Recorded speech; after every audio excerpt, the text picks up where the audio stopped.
Hi students, welcome to my YouTube channel M Das Maths Tuition।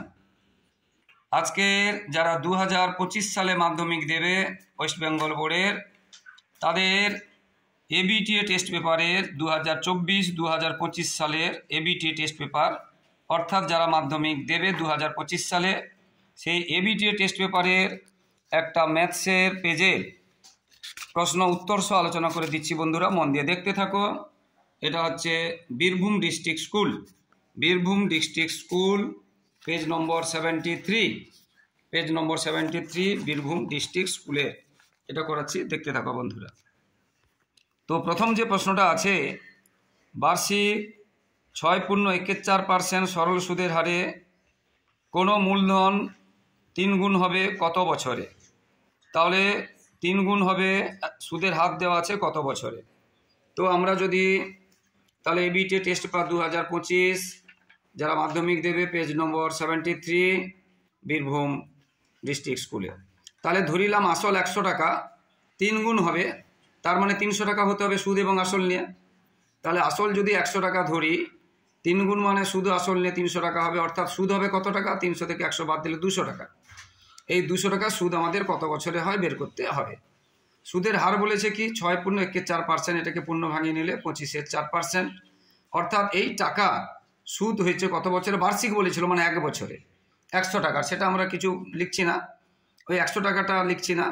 তাহলে 25/4 টাকা সুদ হয় 1 বছরে, 1 টাকা সুদ হয় কত বছরে? নিচে হবে, আর ভগ্নাংশটা নিচে থাকলে উল্টে যায় গুণ চিহ্ন হয়ে, আর 200 টাকা সুদ হবে কত বছরে? তাহলে 1 টাকা সুদ হয়েছে কম বছরে, নিচে হবে, 200 টাকা উপরে হবে, গুণ করলাম, এই ভগ্নাংশটা উল্টে গেল, এটা আমরা পেলাম 32 বছর। অপশান ডিতে আছে 32 বছর, অপশান ডিতে আছে 32 বছর। পুরো অঙ্কটা দেখে নাও। এরপরের যে অঙ্কটা আছে দুয়েরটা, যদি এক্স ভ্যারেজেস ওয়াই পাওয়ার আছে 3/2 হয়, তবে ওয়াই ভ্যারেজেস এক্স মানে ভেদ সম্পর্ক কি হবে? এটা 2/3 হবে, উল্টে যাবে। এক্সের ভ্যারেজেস ওয়াইটা যখন আমরা বের করবো, পাওয়ারটা এখানে যখন আসবে উল্টে যাবে, একদম উল্টে যাবে, বুঝতে পেরেছো? যেমন দেখো, এটা একটা উদাহরণ দিয়ে যদি উল্টে গেল, এটাই আনসার হবে, অপশান এতে আছে আনসার। ধরো x² সমান 25, তাহলে x সমান কত হয়? বর্গমূল হয়, বর্গমূল মানে কি? Power half. তাহলে দেখো এখানে x² ছিল, এখানে যখন এসছে কি হচ্ছে? স্কোয়ার মানে কি 2 1, আর এখানে হলো 1/2, উল্টে গেল। বর্গমূল মানে পাওয়ার হাফ, অর্থাৎ এটা উল্টে যাবে, অর্থাৎ আনসার হবে ওয়াই ভ্যারিজেস x⁻²/3, 3/2 ছিল, উল্টে, অর্থাৎ অপশান এ। এরপরে যে অঙ্কটা আছে, এরপরে যেটা আছে দেখো, একটি বৃত্তের কেন্দ্র থেকে 15 সেমি দূরে অবস্থিত একটি জ্যায়ের দৈর্ঘ্য 16 সেমি, ওই বৃত্তের কেন্দ্র থেকে 8 সেমি দূরে অবস্থিত জ্যায়ের দৈর্ঘ্য কত হবে? ভীষণ ইম্পর্টেন্ট প্রশ্ন একদম, যেগুলোকে দেখো এই টেস্ট পেপারে বহু রকম প্রশ্ন থাকে, কিছু খুব কঠিন প্রশ্ন থাকে যেগুলো সাধারণত মাধ্যমিকে আসে না, তবু আমরা এগুলো করিয়ে দিই। আবার কিছু কিছু ভীষণ ইম্পর্টেন্ট প্রশ্ন থাকে যেগুলো মাধ্যমিকে প্রায় আসে, সেগুলোতে আমরা মোস্ট ইম্পর্টেন্ট বলে যাই, সেগুলো তোমরা খুব ভালো করে দেখবে। তো এখানে একটা কেন্দ্র থেকে একটা এ বি জ্যা, তার দূরত্ব 15 সেমি বলেছে, এবং এ বি জ্যাটা বলেছিল প্রশ্নে, এ বি জ্যাটার দৈর্ঘ্য বলেছিল কত? এ বি জ্যাটার দৈর্ঘ্য বলেছিল 16 সেমি। তাহলে এটা এ বি পুরোটা যদি 16 হয়, এটা হচ্ছে জ্যা মধ্যবিন্দু, মানে লম্বটা কি করে মধ্যবিন্দু করে বা সমদ্বিখণ্ডিত, অর্থাৎ এটা হবে 8 সেমি। তাহলে এটা 15 সেমি, এটা 8 সেমি। তাহলে এটা একটা সমকোণী ত্রিভুজ, এটা অতিভুজ, এটা লম্ব, এটা ভূমি। অতিভুজ বের করতে গেলে আমরা জানি লম্ব স্কয়ার যুক্ত ভূমি স্কয়ার, অতিভুজটা এখানে ওবি। তাহলে অতিভুজ স্কয়ার হলে লম্ব স্কয়ার ভূমি স্কয়ার, আর যখন অতিভুজ বের করবে বর্গমূল দেবো, এখানে স্কয়ার তুলে এখানে বর্গমূল দেবো। এবারে মানগুলো বসিয়ে দিলাম, এটা 15 এবং 8, এটা হইল 17, 289 বর্গমূল 17, তাহলে এটা হলো 17। এবারে এইখানেই না করে এখানে করাচ্ছি, পরিষ্কার করে বোঝা যাবে। পরে বলেছে কেন্দ্র থেকে 8 সেমি দূরে যদি হয় একটা জ্যা, তার দৈর্ঘ্য কত হবে? এটা এবি হয় না, এবি লেখাটা ঠিক হয়নি, অন্য একটা হবে। ধরো একটা PQ লিখলাম, এটা PQ, এই PQর দৈর্ঘ্যটা কত হবে? ও কেন্দ্র থেকে 8 সেমি দূরে। তাহলে এখানে দেখো এটা 8 সেমি, আর এখানে আমরা পেয়েছি এটা 17, তাহলে আমরা এইটা বের করব, এটা যত হবে তার সাথে এদিকেও তত হবে, অর্থাৎ এটা 10 বেরোলে এটা 20 হবে, তাহলে এটা বের করব। তাহলে এটা সমকোণী ত্রিভুজের, এটা অতিভুজ, এটা লম্ব, এটা ভূমি। ভূমি বের করতে গেলে অতিভুজ স্কয়ার মাইনাস লম্ব স্কয়ার, আমরা করেছি অতিভুজ স্কয়ার মাইনাস লম্ব স্কয়ার, সেটা আমরা পেলাম 15। তাহলে এইটুকু যদি 15 হয়, এটা হবে 15, তাহলে পুরোটা হবে 15 যুক্ত 15 বা 15 গুণ 2 30। তাহলে অপশান আছে এ। তাহলে কি হবে, জ্যাটির দৈর্ঘ্য হবে 30 সেমি।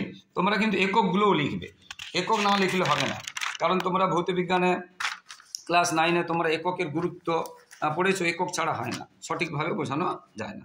এরপরে যে প্রশ্নটা আছে দেখো, এরপরে প্রশ্নটা আছে, তাহলে কি বললাম 3-এর দাগের প্রশ্নটা মোস্ট ইম্পর্টেন্ট আছে। এবার 4-এরটা, একটি লম্ববৃত্তাকার শঙ্কুর শীর্ষকোণ 60 ডিগ্রি এবং ভূমির ব্যাসার্ধ বলেছে, একটু খেয়াল করবে 14 সেমি, শঙ্কুটির বক্রতলের ক্ষেত্রফল কত হবে? তাহলে কি দেওয়া আছে ভালো করে বুঝে নিতে হবে প্রশ্নটা পড়ে, বুঝতে পেরেছো? এটা একটু কঠিন, এটা একটু কঠিন, এই ধরনের কঠিন প্রশ্ন হলে আসে, না হলে এগুলো সাধারণত আসে না।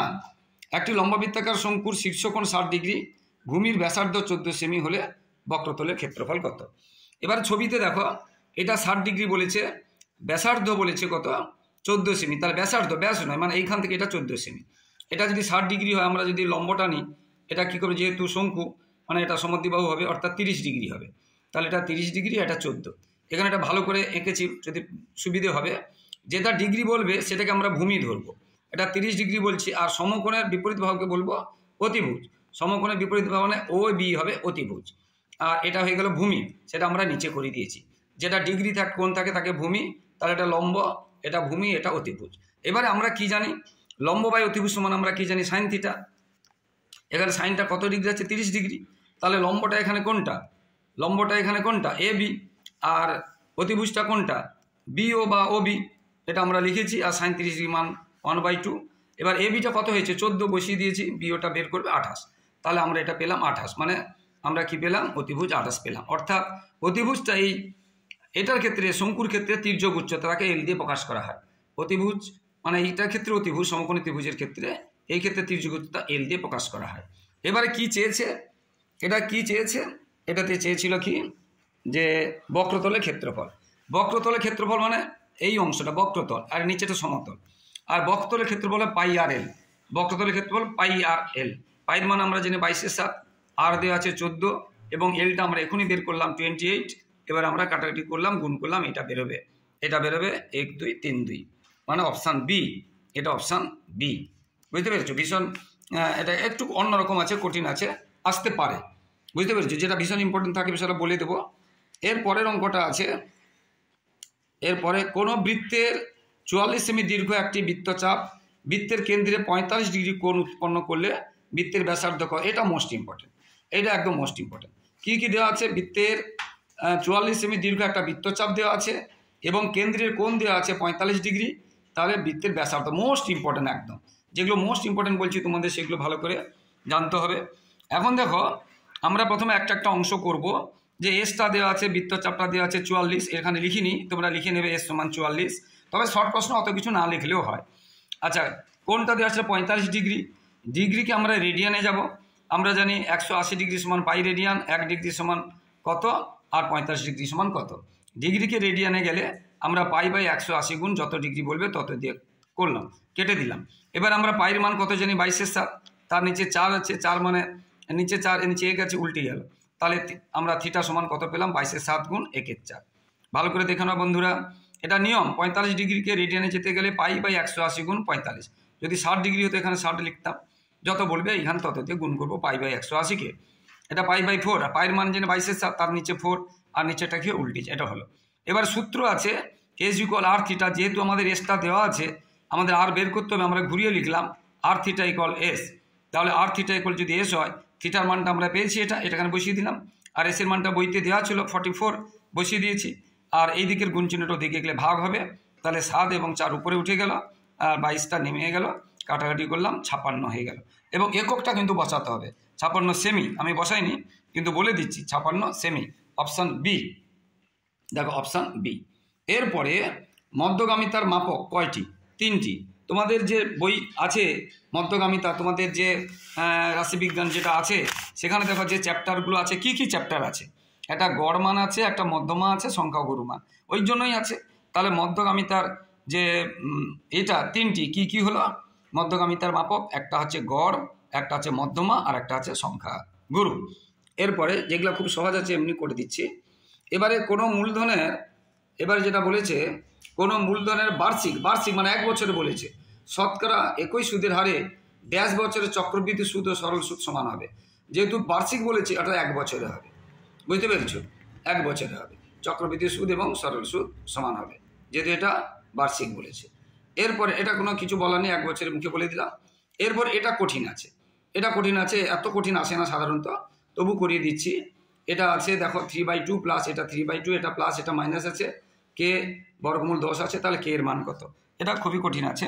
দেখো বন্ধুরা, আমরা এই যে 3/2 মানে 1/2 যদি আমরা বর্গমূল লিখতে পারি, 1/2 মানে বর্গমূল, এই যে লিখেছি, তাহলে এই যে 3/2 মানে কি 1/2 ইন্টু 3, 1/2 ইন্টু 3 মানে 3/2, আর এই 1/2 মানে দেখো এই যে বর্গমূল পুরোটার উপর, এই পুরোটা এই বর্গমূল আছে, আবার এটা পুরোটার বর্গমূল, তারপর এটা 3 থাকলো, এদিকে এটা একই রকম। এখন এটা এ কিউ প্লাস বি কিউ সূত্র বীজগণিতে, এ কিউ প্লাস বি কিউ সূত্র কি? এ কিউ প্লাস বি কিউ সূত্র এ plus B into A square minus A B plus B square, শুধু আমরা বসিয়ে দিয়েছি, আর কিছু না, এতে যা আছে বিতে যা আছে শুধু বসিয়ে দিয়েছি, আর কিছু করিনি এখানে। এবার এই অংশটাতে কিছু করার নেই, এই অংশটাতে দেখো এই যে বর্গমূলের স্কোয়ার হলে কি হয়, এই স্কোয়ারটা উঠে যাবে আর এই বর্গমূলটা উঠবে, এটা উঠবে না, সেটা করেছি, এখানেও শুধু এটাই করেছি। আর এদিকে এটাও বর্গমূল এটাও বর্গমূল, A plus B A minus B মানে কি এ স্কোয়ার মাইনাস বি স্কোয়ার সূত্র, এ স্কোয়ার মানে 4 আছে, কারণ বি স্কোয়ার মানে বর্গমূল 15 আছে, বুঝতে পেরেছো? এবারে বর্গমূলের 15 স্কোয়ার মানে কি শুধু 15, বর্গমূলের স্কোয়ার 15 মানে কি শুধু 15। তাহলে দেখো বন্ধুরা, এটা যা ছিল এটা লিখেছি ওই সাইডে, আর এখানে কাটাকাটি দেখলে বুঝতে পারবে যেটা এখানে করেছি। দেখো এই যে বর্গমূল 15 প্লাস আর মাইনাস কেটে গেল, আর এই যে 4 আর 4 যোগ হয়ে গেল, বর্গমূল 15 প্লাস মাইনাস কেটে গেল, যে 4 আর 4 যোগ হলো 4 4 8 হলো, আর এটা 4 স্কোয়ার 16, আর বর্গমূল 5 15 স্কোয়ার শুধু 15, এই কথাটা লিখেছি, বুঝতে পেরেছো? 4 আর 4 8 হলো ইত্যাদি। এবার 16 থেকে 15 গেলে 1, অর্থাৎ 7, এই 7টা 7টা আমরা সামনে লিখেছি, এটা থাকলো। আবার এইটা বইতে যে প্রশ্নে যেটা বলেছিল ওটার মান কত, প্রশ্নে বলেছিল কে √10, তাহলে আমরা এইটা সমান আমরা লিখবো, যেটা বেরোলো এইটা সমান কে √10 লিখবো, বইতে বলে দিয়েছে।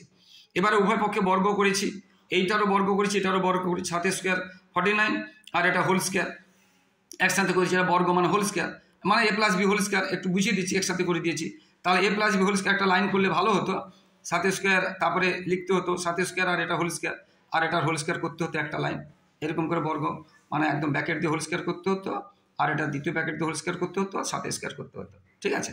তো এখানে তাহলে A plus B whole square সূত্র কি না A square plus 2ab plus B square, আর কে স্কোয়ার কত হবে কে, আর বর্গমূল 10 স্কোয়ার শুধু 10, বুঝতে পেরেছো? এবারে এই বর্গমূলের স্কোয়ার মানে কি, বর্গমূল উঠে যাবে স্কোয়ার উঠে যাবে, এখানেও সেই রকম। আর এইটা আগে করিয়েছি, এই যে বর্গমূল A plus B minus B square minus B square মানে 1 হয়েছিল, আগে আমরা করিয়েছি 1, তাহলে 2 × 1 মানে 2, আর এই অংশটা দেখো আগেও করিয়েছিলাম, কেটে গেল, আর 4 আর 4 8, এটা আগেও করিয়েছি, তাহলে 2 একে 2, 8 আর 2 কত 10। এবারে দেখো এদিকে 10 এদিকে 10 কেটে গেল, তাহলে কে স্কোয়ার সমান 49, অর্থাৎ কে সমান বর্গমূল 49 মানে 7 বর্গমূল। এটা কঠিন আছে কিন্তু, এই অঙ্কটা কঠিন আছে, এটা সাধারণত আসে না, তবু করে দিচ্ছি। এবার যেগুলো মোস্ট আসে সেগুলো কিন্তু বলে দিচ্ছি, আসে না মানে যে করবে না তা নয়, এখন যথেষ্ট সময় আছে, তাই তোমরা অবশ্যই করবে। এবারে একটি লম্ববৃত্তাকার চোঙের বক্রতলে ক্ষেত্রফল সি বর্গ একক, ভূমির ব্যাসার্ধ আর এবং আয়তন ভি ঘন একক হলে সি আর বাই ভি এর মান করতে হবে। দেখো চোঙের বক্রতলে ক্ষেত্রফল, চোঙের বক্রতলে ক্ষেত্রফল সূত্র কি 2πr/h, চোঙের আয়তনের সূত্র কি πr², বুঝতে পেরেছো? এইচ আর তো এখানে আরটাই বলেছে, অন্য কিছু বলেনি। তাহলে আমরা কি লিখতে পারি, যেটা আমরা বললাম যে বক্রতলের ক্ষেত্রফল কি 2πr/h, আয়তনের সূত্র কি πr²h। এবারে আমরা এখানে শুধু বসিয়ে দিলাম সি, আর আরটা তো আর বলেছে ব্যাসার্ধটা, তাহলে এখানে সি মানে আমরা এটা পেয়েছি, এটা বসিয়ে দিলাম, আর এটা থাকলো কিছু বলেনি, ভি বসিয়ে দিলাম। এবার উপরের পাই নিচের পাই কেটে গেল, উপরের দেখো আর মানে r², নিচেও r² কেটে গেল, এই জিনিস কেটে গেল, তাহলে 2 থাকলো, আনসার হলো 2, আনসার হলো 2, বুঝতে পেরেছো? এটা কিন্তু মোস্ট ইম্পর্টেন্ট, যেটা এখনই বললাম মোস্ট ইম্পর্টেন্ট, এই যে এটা যেটা বললাম। এরপরে চোঙের অঙ্কটা মোস্ট ইম্পর্টেন্ট। এরপরে 4 সেমি ব্যাসার্ধের একটি বৃত্তের ব্যাস, এটা ব্যাস বলেছে পি কিউ, ব্যাসটা পি কিউ, 4টা কিন্তু ব্যাসার্ধ, এবং পি কিউ আর অর্ধবৃত্তস্থ কোণ সবসময়ের জন্য 90 ডিগ্রি হয়, তাহলে কিউ আর দেওয়া আছে 2√7, তাহলে পি আর এর মান কত হবে? এটা ছবির সাহায্যে বোঝাচ্ছি, মন দিয়ে দেখো, ভীষণ ইম্পর্টেন্ট অঙ্ক। এখানে বইতে ব্যাসার্ধ 4 বলেছিল, তাহলে ব্যাস কত হবে 8, পি কিউ ব্যাস বলেছে 8, আর পি আর কিউ অর্ধবৃত্তস্থ কোণ বলেছে, নিয়ম আছে অর্ধবৃত্তস্থ কোণ হবে 90 ডিগ্রি। আর এইটা দেওয়া আছে বইতে আর কিউ এত। আবার দেখো 90 ডিগ্রি বিপরীত বাহুটা অতিভুজ হয়, তার মানে অতিভুজ হয়েছে 4 আর 4 8 হয়েছে পি কিউ 8। তাহলে অতিভুজ দেওয়া আছে, একটা বাহু দেওয়া আছে, আর একটা বাহু বের করব।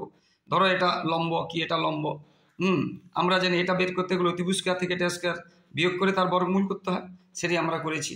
8 স্কোয়ার এটা স্কোয়ার করেছি, 2 স্কোয়ার 4 হয়, বর্গমূল স্কোয়ার 7 হয়, তার 7 4 28 28 বিয়োগ করলাম 6। বুঝতে পেরেছো? তাহলে আনসার বেরিয়ে গেল 6। শুধু 6 বললে হবে না, এককটা লিখতে হবে। বুঝতে পেরেছো? এককটা যেহেতু সেমিতে ছিল তাহলে 6 সেমি। বুঝতে পারলে? 6 সেমি, 6 বারবার বলছি, একক লিখতে হবে। এরপরের অঙ্কটা, তাহলে এটা কিন্তু মোস্ট ইম্পর্টেন্ট অঙ্ক। এরপর অঙ্কটা আসতে পারে 1/sec square plus 1/1 plus cot square plus 3 sine square মান কত? সেক 1/sec মানে কি? 1/sec মানে কার হয়? কস স্কোয়ার হয়। আর 1 প্লাস কট স্কোয়ার কত হয়? কোসেক স্কোয়ার, কারণ একটা সূত্র আছে cosec square minus cot square 1, সেখান থেকে ওইদিকে চলে গেলে এটা সূত্র, সেখান থেকে আমরা কোসেক স্কোয়ার পেলাম। আবার 1/কোসেক স্কোয়ার মানে কত? 1/কোসেক মানে সাইন, সেটা দেখাচ্ছি, দেখতে থাকো বন্ধুরা। তাহলে 1/sec মানে কস, আর 1 প্লাস কট স্কোয়ার মানে কোসেক। কেন না? Cosec square minus cot square সমান 1 একটা সূত্র আছে। আবার 1/কোসেক মানে কত? সাইন। এটা আর এটা যেমন থাকলো। আবার দেখো যে cos square plus sine square মানে sine square plus cos square, যোগের সময় আগে পরে থাকলে কোনো ক্ষতি নেই, তাহলে এটা মান হয় 1। এটা একটা সূত্র, সাইন স্কোয়ার প্লাস স্কোয়ার সমান 1, আর এটা কিছু কাজ নেই, থেকে গেল। তাহলে এটাই হয়ে গেল আনসার, এটাই হয়ে গেল আনসার। কিছু কিছু শর্ট প্রশ্ন কিন্তু একদম সহজ আছে, তাই যারা একটু অঙ্কে কাঁচা, তোমরা যে একদম শর্ট প্রশ্ন ছাড়বে না, কিছু কিছু দেখবে ভালো করে, প্রশ্নটা ভালো করে পড়বে। কিছু কিছু শর্ট প্রশ্ন কিন্তু একদম সহজ আছে। এরপরে দেখো এইটা দিয়ে দিয়েছে সংখ্যা গুরু মান 15 হলে এক্স এর মান কত? সংখ্যা গুরু মানে কি? 15, মানে 15টা বেশি বার থাকবে। সংখ্যা গুরু মান 15, গুরু মানে কি? বেশি, গুরুজন লঘুজন। যাদের বয়স বেশি তারা গুরুজন, আর যাদের বয়স কম তোমার থেকে তারা লঘুজন। তাহলে গুরু মানে বেশি, 15টা সব থেকে বেশি বার থাকবে। এখানে দেখো 15 দুবার আছে, 16 দুবার আছে, 17 একবার, 19 একবার। তাহলে 15 যেহেতু বেশি বার থাকবে বলেছে, 16 দুবার, 15 দুবার, তাহলে 15 বেশি বার হচ্ছে না, তাহলে আর একটা এক্সট্রা কী দিতে হবে? 15 দিতে হবে। তাহলে এক্সের মান হবে 15, 15। বুঝতে পারলে? তাহলে এক্সের মান হলো 15। এটা মুখেই বলে দিলাম, এটা কিছু করানোর নেই, দেখে নাও। এরপরে সত্য মিথ্যা নির্ণয় করো। এইভাবে মাধ্যমিকে প্রশ্ন আসে, তোমরা যেহেতু টেস্ট দিয়েছো সেই অভিজ্ঞতাও হয়ে গেছে। অংশীদারিরা নিজেদের মূলধন যদি সমান সময় ধরে ব্যবসা নিয়োজিত করে তখন তাকে মিশ্র অংশীদার বলে। এটা ভুল, তখন তাকে মিশ্র বলে না। যদি মানে ভিন্ন সময়ের জন্য দেয়, কেউ 5 মাস, কেউ 8 মাস, কেউ 1 বছর, কেউ 6 মাস, এরকম, তখন বলবে মিশ্র। এটাকে সরল বলে। তাহলে এটা কি হবে? এটা তাহলে কি হবে? মিথ্যা। এটা হবে মিথ্যা। এরপরে 3টি বাস্তব সংখ্যা এ বি সি ক্রমিক সমানুপাতি হলে মধ্য সমানুপাতি বি এর মান অসংজ্ঞাত হবে যদি এ ও সি বিপরীত চিহ্নযুক্ত হয়। হ্যাঁ, এটা ঠিক, এটা বিপরীত, এটা হচ্ছে তাহলে সত্য, এটা সত্য। এ বি সি চতুর্ভুজ বৃত্তস্থ, এ বি বৃত্তের ব্যাস, এ ডি সি কোণ 120 ডিগ্রি হলে বি এ সি কোণের মান হবে 40 ডিগ্রি। এটা করিয়ে দেখাচ্ছি, দেখো এটা একটু জটিল আছে, এটা মানে করতে হবে। বুঝতে পেরেছো? এটা বুঝতে পারবে তাহলে ভালো করে যে কি করে হচ্ছে। দেখো এখানে প্রশ্নে বলেছিল যে এ বি সি ডি একটি বৃত্তস্থ চতুর্ভুজ এবং এ বি ব্যাস বলেছিল, এ বি ব্যাস বলেছিল, আর এ ডি সি কোণটা বলেছিল 120 ডিগ্রি, আর বলেছে বি এ সি কোণটা বইতে বলেছে 40 ডিগ্রি। কিন্তু হবে না, আমরা দেখাচ্ছি। দেখো প্রথমত যদি এটা বৃত্তস্থ চতুর্ভুজ হয়, এটা সবসময়ের জন্য এই বিপরীত কোণগুলো যোগ করলে হবে 180 ডিগ্রি। তাহলে এটা যদি 120 ডিগ্রি, এটা 60 ডিগ্রি। তাহলে এ যদি 120 ডিগ্রি হয়, সি হবে বি হবে 60 ডিগ্রি। আর এটা বলেছে এটা অর্ধবৃত্ত, এটা ব্যাস যেহেতু, তাহলে এটা হবে 90 ডিগ্রি। তাহলে এটা 90 ডিগ্রি, এটা পেল 60 ডিগ্রি। আবার এটা একটা ত্রিভুজ, এর 3 টেনে হবে 180 ডিগ্রি। তাহলে 90 আর 60 কত হলো? 150। আর তাহলে এটা দরকার 30, কিন্তু বইতে বলেছে এটা 40। তাহলে এটা কত হবে? মিথ্যা হবে। সেই জন্য এটা মিথ্যা, বুঝে নিতে হবে। আর এই যে কথা বললাম, এটার সাথে এটা 180 ডিগ্রি দুটো নিয়ে হবে, আর অর্ধবৃত্তস্থ কোণ 90 ডিগ্রি হয়, আর একটা ত্রিভুজের 3টে কোণ নিয়ে 180 ডিগ্রি। এই যে 3টে জ্ঞান, এই 3টে ধারণা থেকে অনেক শর্ট প্রশ্নের তোমরা প্রবলেম সলভ করতে পারবে। বুঝতে পেরেছ? এরপরেরটা কি বলেছে ভালো করে দেখো বন্ধুরা, এরপরটা কি বলেছে। এরপরেরটা ভীষণ কিন্তু ইম্পর্টেন্ট, এটা একটা পেজ, কতগুলো প্রশ্ন খুবই ইম্পর্টেন্ট আছে, তাই মন দিয়ে দেখতে হবে বন্ধুরা। এরপরেরটা বলেছে একটি অর্ধগোলকের ঘনফল ভি এবং ব্যাসার্ধ আর হলে আর ইকুয়াল 3v/2 পাই হবে কিনা, মানে সত্য না মিথ্যা। অর্ধগোলকের ঘনফল দেওয়া আছে ভি, ব্যাসার্ধ আর হলে দেখো অর্ধগোলক, আমরা পুরো গোলকের ঘনফল আমরা কি জানি 4/3 পাই আর কিউ, পুরো গোলকের 4/3, কিন্তু অর্ধগোলক হচ্ছে ওই জন্য 2/3। তাহলে অর্ধগোলকের যেহেতু ঘনফল ভি বলেছে, তাহলে হবে ভি সমান কত হবে 2/3 পাই আর কিউ, এটা হবে। এবারে তাহলে এখান থেকে আমরা যদি কণাকণি গুণ করি, এর নিচে 1 দিয়ে, এ ভি নিচে 1 দিয়ে যদি গুণ করি, তাহলে এখানে আমরা কি পাচ্ছি 2 পাই আর কিউ সমান 3v। তাহলে আর কিউ সমান কত হবে, এই 2 পাইটা নিচে নামবে। এবারে আর কিউ সমান যদি এটা আর সমান কত হবে, এখানে ঘনমূল দিতে হবে, কিন্তু বইতে এটা বর্গমূল দেওয়া আছে, মানে 3টা নেই, তাহলে এটা হবে না। তাহলে মিথ্যা হবে কোনটা, 3 এখানে থাকবে, কিন্তু বইতেই 3টা নেই, তাহলে এটা হবে মিথ্যা, সেই জন্য এটা মিথ্যা হলো। বুঝতে পারলে? যেমন আমরা স্কোয়ার থাকলে আমরা কি দিই, বর্গমূল দিই, এটা দিই না, কিন্তু এখানে কিউব আছে তো, তাহলে এখানে এটা দিতে হবে। এরপর এটা সত্য হবে, কীভাবে দেখো এটা দেওয়া আছে। আচ্ছা প্রশ্নটা দেখে দিচ্ছি, এটা কঠিন আছে, এটা আবার কঠিন আছে। এরপরেটা যেটা করাচ্ছি কঠিন আছে, কিন্তু এখনই যেটা করালাম খুব ভালো অঙ্ক, একদম মোস্ট ইম্পর্টেন্ট অঙ্ক কিন্তু আসবে। এটা কঠিন আছে, এটা কঠিন আছে, এটা ততটা ইম্পর্টেন্ট নয়, কিন্তু এটা মোস্ট ইম্পর্টেন্ট আছে। 4টা 5টা দেখো, cos 9 আলফা সমান sin আলফা, এবং 9 আলফা 90 ডিগ্রি থেকে ছোট, তাহলে tan 5 আলফার মান 1 হবে, সত্য না মিথ্যা? এটা সত্য হবে। শুধু সত্য হবে না, কি করে হবে দেখো, cos 9 আলফা সমান sin আলফা বলেছে, আবার যেহেতু 9 আলফা 90 ডিগ্রি থেকে কম, মানে সূক্ষ্মকোণ, আমরা এটা তখন আমরা এটা লিখতে পারি, যেহেতু 9 আলফা এখানে যেহেতু বলেছে 9 আলফা 90 ডিগ্রি থেকে কম, তার মানে এটা সূক্ষ্মকোণ, তখন আমরা এটাকে লিখতে পারি, সূক্ষ্মকোণ হলে আমরা লিখবো তাহলে sin আলফা সমান cos 90 ডিগ্রি মাইনাস আলফা, আর cos 90 degree minus alpha sin alpha তাকে লিখবো। এবারে cos আমরা মনে মনে তুলে দিলাম, 9 আলফা সমান এটা হলো, এই আলফাটা 2 10 আলফা, এবারে 10 আলফা 2 দিয়ে ভাগ করলাম, একে 2 দিয়ে ভাগ করলাম, তাহলে 5 আলফা সমান 45 ডিগ্রি। এবারে চেয়েছিল tan 5 আলফা, tan 5 আলফা মানে tan 45, আর tan 45 এর মান হচ্ছে 1, তাহলে উত্তর হয়ে গেল 1, উত্তর হয়ে গেল 1। এরপরেটাও সত্য হবে, সেটা দেখো কিভাবে হচ্ছে।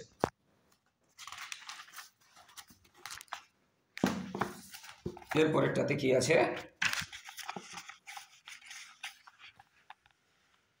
এরপরেরটাতে আছে একটি খেলায় 5 6 7 8 9 10 11 12 13 14 15 নম্বর পাওয়া গেল, গড় নম্বর 10। হ্যাঁ দেখো এইগুলো সব যোগ করবে, 5 6 7 8 9 10 যা আছে যোগ করবে, এবং মোট কতগুলো আছে 1 2 3 4 5 6 7 8 9 10 11টা আছে, যোগ করে 11টা ভাগ করবে, তাহলে গড় পেয়ে যাবে। তাহলে এখানে যোগ করবে, যোগ করার পর দেখবে যে 110 হয়েছে, তাকে 11 দিয়ে ভাগ করলে, এটা ভাগ করলে 10, আর তাহলে ঠিক আছে, ওটা ওই কথাই বলেছিল 10, তাহলে এটা কি হলো সত্য। শুধু সত্য মিথ্যা কেন হলো বললে হবে না, উত্তরটা বুঝে করতে হবে। তো বন্ধুরা লেন্থি যেহেতু হয়ে যাচ্ছে, তাই পরবর্তী ভিডিও দেখতে থাকো। 4 দাগের যে 2 নম্বরের প্রশ্নগুলো আছে সবগুলো করিয়ে দেবো, এবং বড় প্রশ্নগুলো শুধু করিয়ে দেবো। তোমরা কিন্তু আমার ইউটিউব চ্যানেলটি ফলো করতে থাকো বন্ধুরা। আর প্লিজ বন্ধুরা, তোমাদের জন্য পরিশ্রম করছি, তোমাদের জন্য কাজ করে যাচ্ছি, চাই তোমাদের কাছ থেকে একটু সাপোর্ট, ভালোবাসা, সহযোগিতা চাই, যে তোমরা আমার ইউটিউব চ্যানেলটিকে সাবস্ক্রাইব করবে এবং শেয়ার করবে। যারা নতুন আছো প্রিয় ছাত্রছাত্রী, প্লিজ আমার চ্যানেলটিকে সাবস্ক্রাইব করে শেয়ার করে একটু সাপোর্ট করো বন্ধুরা, একটু হেল্প করো বন্ধুরা, তোমাদের জন্য লাগাতার পরিশ্রম করে যাচ্ছি, তাহলে তোমরা যদি লাইক কমেন্ট এবং সাবস্ক্রাইব শেয়ার করো, আমরা উৎসাহিত হব, মোটিভেটেড হয়ে তোমাদের জন্য কাজ করে যাব। সবাই ভালো থাকো, সবাই খুব সুস্থ থাকো, সবার মাধ্যমে খুব ভালো হোক, সবাই ভবিষ্যৎ খুব ভালো হোক। জয় হিন্দ, বন্দে মাতরম।